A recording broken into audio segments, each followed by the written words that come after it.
Pada akhirnya dampak langsung dari perang dagang sejauh ini belum terlalu parah. Meskipun pangsa impor Cina dari total impor Amerika Serikat telah turun 8 poin persentase sejak 2018 menjadi sekitar 13%. Menurut Biro Sensus AS, pangsa ekspor global Cina telah meningkat 1,5 poin persentase pada periode yang sama, data dari Dana Moneter Internasional menunjukkan. Terlebih lagi, sebuah analisis dari Peterson Institute for International Economics menemukan bahwa pada dasarnya Cina tidak membeli barang dan jasa tambahan dari Amerika seperti yang dijanjikan. Satu-satunya kemenangan nyata bagi Trump adalah pangsa impor pertanian AS dari Cina yang menurut data bea cukai naik dari 10% pada tahun 2019 menjadi 19% pada tahun 2021 karena kawanan babi yang pulih dari demam babi Afrika di Cina meningkatkan permintaan biji-bijian. Namun pangsa tersebut turun menjadi 15% tahun lalu karena Beijing yang khawatir akan ketahanan pangan setelah invasi Rusia ke Ukraina melakukan diversifikasi dari pertanian Amerika dan beralih ke kedelai dan jagung dari Brasil. Sementara itu, keunggulan manufaktur Cina tetap menjadi pusat dari beberapa perusahaan paling berharga di Amerika, termasuk Tesla atau TSLA.O yang bernilai 655 miliar US dollar dan Apple atau EEPL.O yang bernilai 3 triliun US dollar. Tahun lalu, pembuat iPhone ini mengumumkan rencana untuk memindahkan hampir 1/5 produksi smartphone global ke India. Namun pada bulan Maret, bos Tim Cook mengakui dalam sebuah kunjungan ke Beijing bahwa tidak ada rantai suplai di dunia ini yang lebih penting bagi kami daripada Cina. Cina diuntungkan. Situasi mungkin akan jauh lebih buruk bagi Cina dalam Perang Dagang II. Washington akan cenderung tidak memberi Xi Jinping kesempatan untuk bernegosiasi sehingga membuat deeskalasi jauh lebih sulit. Pertaruhannya juga akan lebih tinggi. Para ekonomi UBS memperkirakan kenaikan hingga 60% dapat menurunkan 2,5 poin persentase dari PDB RRT yang pada dasarnya mengurangi separuh dari laju pertumbuhan utama yang melambat. Bank Swiss ini memperkirakan bahwa sekitar setengah dari dampaknya akan datang langsung dari penurunan ekspor meskipun dukungan kebijakan Beijing dapat membantu membatasi penurunan utama menjadi sekitar 1,5 poin persentase.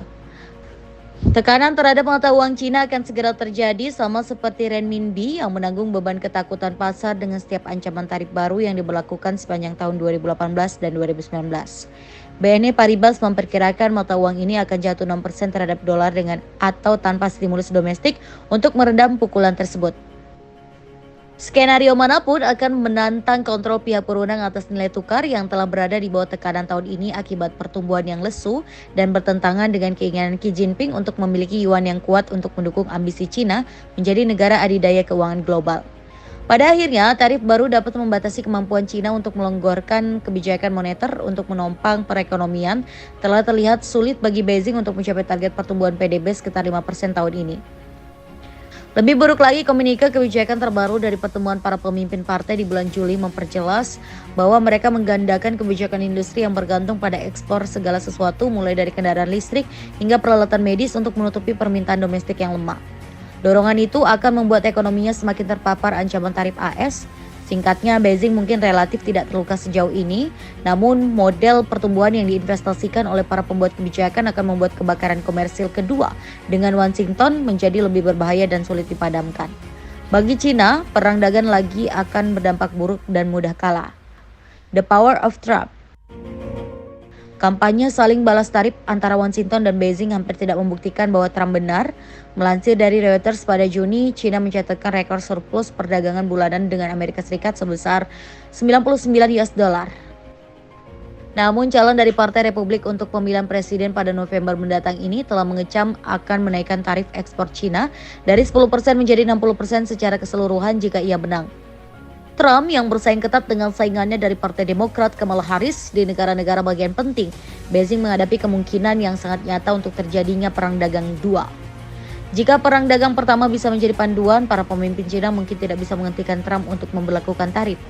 Dia tetap tidak senang dengan defisit perdagangan negaranya sebesar 280 miliar US dollar dengan Cina pada 2023.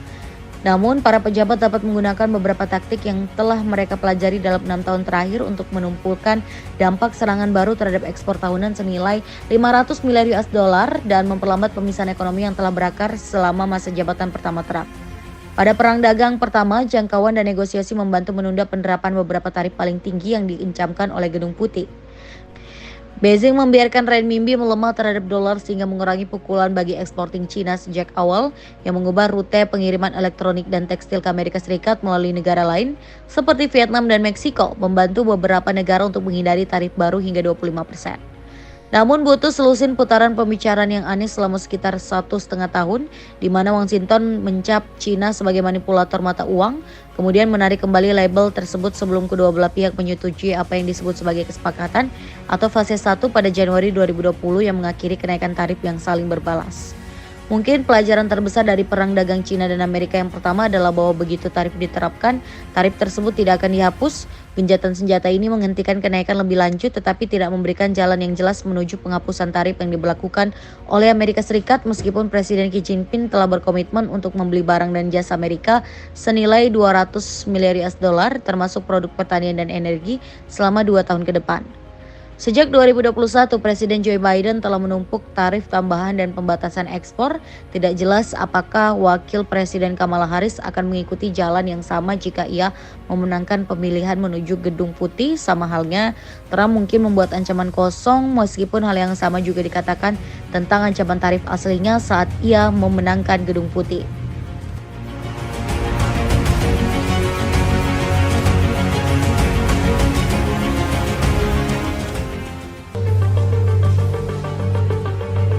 China mengumumkan sanksi terhadap Boeing dan 2 perusahaan pertahanan Amerika Serikat lainnya pada Senin 20 Mei 2024.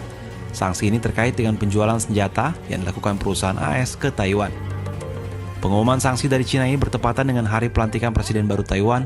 Mengutip Associated Press, Kementerian Perdagangan China menempatkan unit pertahanan antariksa dan keamanan Boeing, General Atomics Aeronautical System, dan General Dynamics Land System ke dalam daftar entitas yang tidak dapat diandalkan. Mereka dilarang terlibat dalam kegiatan impor dan ekspor yang berhubungan dengan China, serta dilarang melakukan investasi baru di China. Eksekutif senior dari ketiga perusahaan tersebut juga dilarang menginjakan kaki di China, sementara izin kerja mereka akan dicabut bersamaan dengan status pengunjung dan kependudukan mereka. Bagi Boeing, sanksi ini merupakan kedua kalinya sejak tahun 2022. Kala itu China mengumumkan sanksi kepada Ted Colbert, Presiden dan CEO Boeing Defense, Space and Security, setelah perusahaan tersebut memenangkan kontrak senilai $355 juta AS untuk memasok rudal Harpoon ke Taiwan. Sebelumnya, AS juga menjatuhkan sanksi kepada ratusan perusahaan. Dari 300 target yang dijatuhi sanksi, terdapat banyak perusahaan di China dan Hong Kong.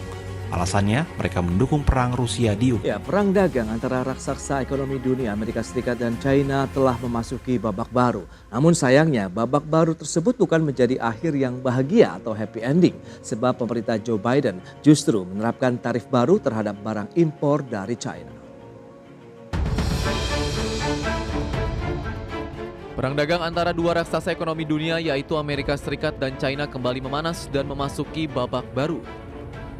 Hal ini dipicu kebijakan pemerintah Joe Biden yang meningkatkan tarif pada produk impor asal China, diantaranya kendaraan listrik, sel surya, dan baterai lithium ion. Kemudian semikonduktor, baterai, mineral-mineral penting hingga jarum suntik. Adapun dasar kebijakan pengetatan tarif impor negeri Paman Sam terhadap produk China senilai 18 miliar dolar Amerika Serikat tersebut adalah untuk melindungi industri dalam negeri Amerika dari persaingan tidak sehat. Presiden Joe Biden seperti dikutip media pada pekan lalu menyatakan, pemerintah China memberikan subsidi besar-besaran pada semua produk sehingga mendorong perusahaan-perusahaan China untuk memproduksi lebih banyak lagi dibanding kemampuan serap pasar global. Dampaknya perusahaan China bisa menjual produk dengan harga yang murah. Langkah sepihak Amerika Serikat ini pun membuat pemerintah China meradang yang dengan tegas menentang keputusan Joe Biden untuk meningkatkan tarif impor China. Bahkan Kementerian Perdagangan China menilai langkah tersebut sebagai manipulasi politik dan mendesak Amerika untuk membatalkan kenaikan bea masuk. Perang dagang kedua negara berawal pada awal tahun 2018 di mana Amerika telah memberlakukan tarif impor terhadap produk asal China senilai 250 miliar dolar Amerika. China pun membalas dengan memberlakukan tarif impor terhadap produk dari Amerika Serikat senilai 110 miliar dolar Amerika. Konflik hubungan dagang kedua negara sedikit mereda pada Desember setelah kedua negara sepakat untuk menghindari tambahan pengenaan tarif selama 90 hari sejak tanggal 1 Desember 2018. Jakarta, Tim Liputan IDX Channel. Ya, sementara itu Menteri Keuangan Sri Mulyani Indrawati memprediksikan perang dagang Amerika Serikat dan China masih akan berlangsung hingga 10 tahun ke depan, sehingga dikhawatirkan akan memberikan tekanan terhadap prospek ekonomi nasional dan juga dunia. Ya, perang dagang antara Amerika Serikat dan China yang sudah berlangsung sejak tahun 2018 lalu dipastikan akan terus berlanjut. Hal ini dipicu pengetatan tarif impor yang dilakukan pemerintahan Joe Biden terhadap barang-barang impor asal negeri tirai bambu Cina. Bahkan Menteri Keuangan Sri Mulyani Indrawati dalam rapat paripurna DPR RI ke-17 masa persidangan 5 tahun sidang 2023-2024 memperkirakan persaingan dua kekuatan ekonomi besar dunia tersebut masih akan terus berlanjut hingga 1 dekade ke depan, sehingga dikhawatirkan akan berdampak pada ekonomi global dan juga Indonesia.